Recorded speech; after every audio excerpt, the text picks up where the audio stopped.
राधे राधे दोस्तों। तो आज हम बना रहे हैं व्रत में खाने वाली फलाहारी की रेसिपी। आज हम बनाएंगे साबूदाने का पराठा और साथ ही मैं बनाऊंगी आलू की सब्जी और एक बढ़िया सी चटपटी सी चटनी।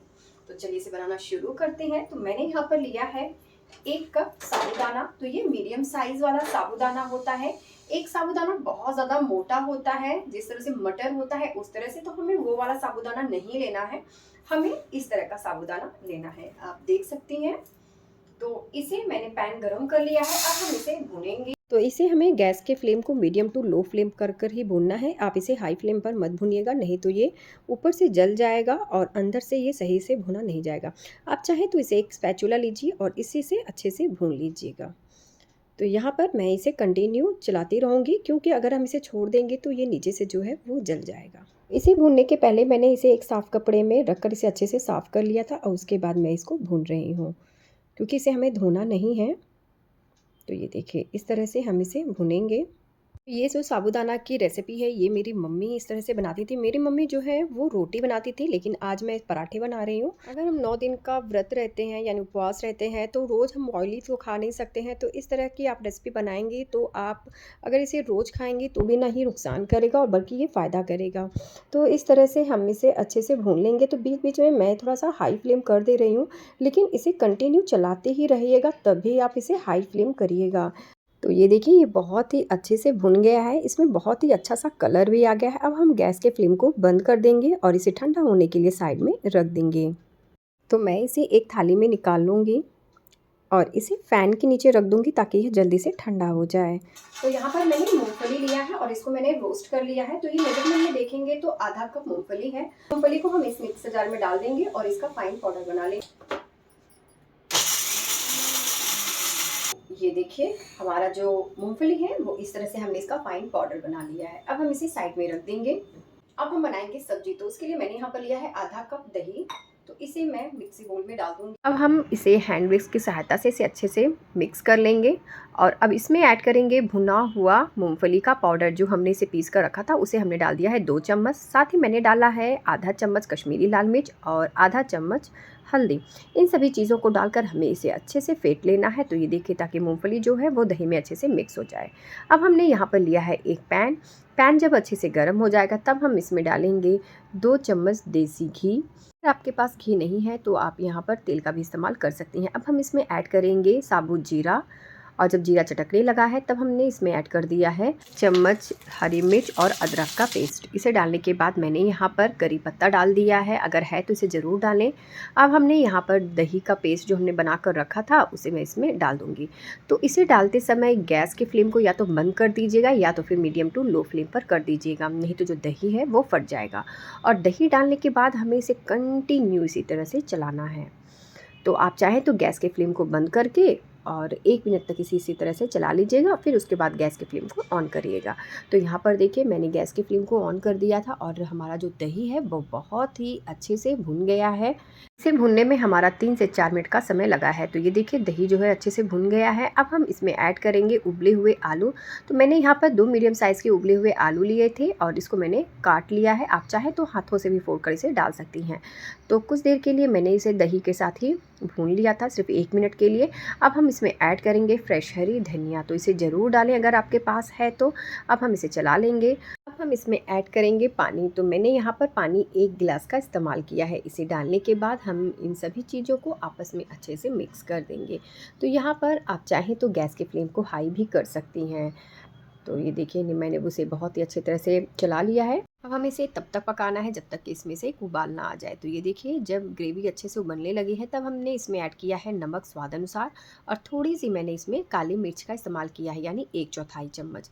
इन सभी चीज़ों को डालकर हम इसे फिर से पका लेंगे। तो जिस हिसाब से आपको ग्रेवी चाहिए आप उसी तरह से पका लीजिएगा, क्योंकि अब बाद में ये ग्रेवी जो है वो थोड़ी सी थिक हो जाएगी। तो अब मैं ऊपर से लगा दूँगी 1 मिनट के लिए लीड और इसे पका लेंगे। तो अब मैं 1 मिनट के लिए लीड हटाऊँगी तो ये देखिए हमारी सब्ज़ी जो है वो थोड़ी-सी गाढ़ी हो गई है, यानी जिस तरह से मुझे चाहिए था ये वो बिल्कुल उसी तरह से हो गई है। तो अब मैं कर दूँगी गैस की फ्लेम को बंद और ऊपर से डाल दूँगी थोड़ी-सी हरी धनिया ताकि ये देखने में अच्छा लगे। तो अब हम इसे साइड में रख देंगे। अब हम बनाएँगे यहाँ पर हरी चटनी। उसके लिए मैंने यहाँ पर लिया है खूब सारी हरी धनिया, उसके अंदर डालेंगे 3 चम्मच भुना हुआ मूँगफली का पाउडर, साथ ही नमक स्वाद अनुसार, थोड़ा-सा जीरा, थोड़ा-सा अदरक और हरी मिर्च का पेस्ट, 8 से 10 पुदीना के पत्ते अगर आप खाते हैं तो ज़रूर डालें और आधा मैंने यहाँ पर नींबू निचोड़ कर डाल दिया है। अब इसका कलर ऐसे ही मेंटेन रहे इसके लिए मैंने यहाँ पर डाला है थोड़ी-सी चीनी और नमक थोड़ा-सा कम लग रहा था तो मैंने और डाल दिया है। अब हम इसमें ऐड करेंगे पानी और इसका हम चटनी बना लेंगे। तो ये देखिए हमारी चटनी जो है वो बनकर तैयार हो गई है। अब हम इसे कटोरी में निकाल लेंगे। ये चटनी वाक़ई में खाने में बहुत ज़्यादा अच्छा लगता है। आप इसे एक बार ज़रूर ट्राई करिएगा। तो यहाँ पर देखिए हमारे जो साबूदाना है वो बहुत ही अच्छे तरह से ठंडा हो गया है। अब हम इसे डालेंगे एक मिक्सी जार में और इसका फ़ाइन पाउडर बना लेंगे। तो जितना आप इसका महीन पाउडर बना सकती हैं उतना बना लीजिएगा। ये देखिए आप चाहें तो आटे वाली जो छन्नी होती है उससे एक बार इसे अच्छे से छान लीजिएगा और उसके बाद फिर से आप इसे जो एक्स्ट्रा बचता है उसको फिर से छान कर ले लीजिएगा। यानी हमें इसका मोटा वाला दरदरा पाउडर नहीं चाहिए, एकदम से फाइन पाउडर चाहिए। अब हमने यहाँ पर लिया है 2 मीडियम साइज़ के उबले हुए आलू और इसको हम कद्दूकस कर लेंगे। अब हम इसमें ऐड करेंगे करी पत्ता जिसको मैंने पतले-पतले स्लाइस में काट लिया है। उसी तरह से मैंने यहाँ पर सूखी लाल मिर्च लिया था उसको भी काट लिया था, उसे भी डाल देंगे। साथ ही 1/4 चम्मच काली मिर्च, 1 चम्मच सफ़ेद तिल और आधा चम्मच जीरा, नमक स्वाद अनुसार। अब इन सभी चीज़ों को डालकर हमें इसे पहले अच्छे से मिक्स करना है। तो यहाँ पर जो साबूदाने का आटा है उसे हम पहले आलू से ही मैश करके गूँथेंगे। तो अगर आपको ज़रूरत पड़ेगी तब हम इसमें पानी ऐड करेंगे। ज़रूरत तो पड़ेगी ही लेकिन इकट्ठा ही आप इसमें पानी मत डाल दीजिएगा। तो यहाँ पर हम थोड़ा-थोड़ा करके ये पानी डालेंगे और नरम आटा गूँथ कर तैयार कर लेंगे। तो इसमें पानी थोड़ा-सा ज़्यादा लगता है तो इकट्ठा डालेंगे तो आपको समझ में नहीं आएगा। आप थोड़ा-थोड़ा करके डालेंगे तो हमारा आटा जो है वो बिल्कुल परफेक्ट गूँथ कर तैयार हो जाएगा। तो ये देखिए अभी हमें इसमें और पानी डालने की ज़रूरत पड़ रही है। हमने यहाँ पर 3/4 कप पानी का इस्तेमाल किया है तो मैं अब लगा लूँगी हाथों में थोड़ा-सा घी और इसे फिर से अच्छे तरह से मसल लूँगी। इससे जो है हमारा आटा जो है वो सॉफ्ट रहेगा, नहीं तो आगे चल के ये थोड़ा-सा टाइट हो जाएगा। तो इस तरह से मैं इसे फिर से गूँथ लूँगी। तो आप देख सकती हैं आटा जो है हमने किस तरह से गूँथ के तैयार कर लिया है। अब हम इसे साइड में रख देंगे। यहाँ पर मैंने लिया है कुट्टू का आटा, आप चाहें तो सिंघाड़े का आटा या किसी भी जो व्रत में खाया जाता है वो आटे का इस्तेमाल कर सकती हैं। यहाँ पर जिस तरह से हम पराठा बनाते हैं बिल्कुल उसी साइज़ का हम यहाँ पर एक लोई ले लेंगे और इसे बेल लेंगे।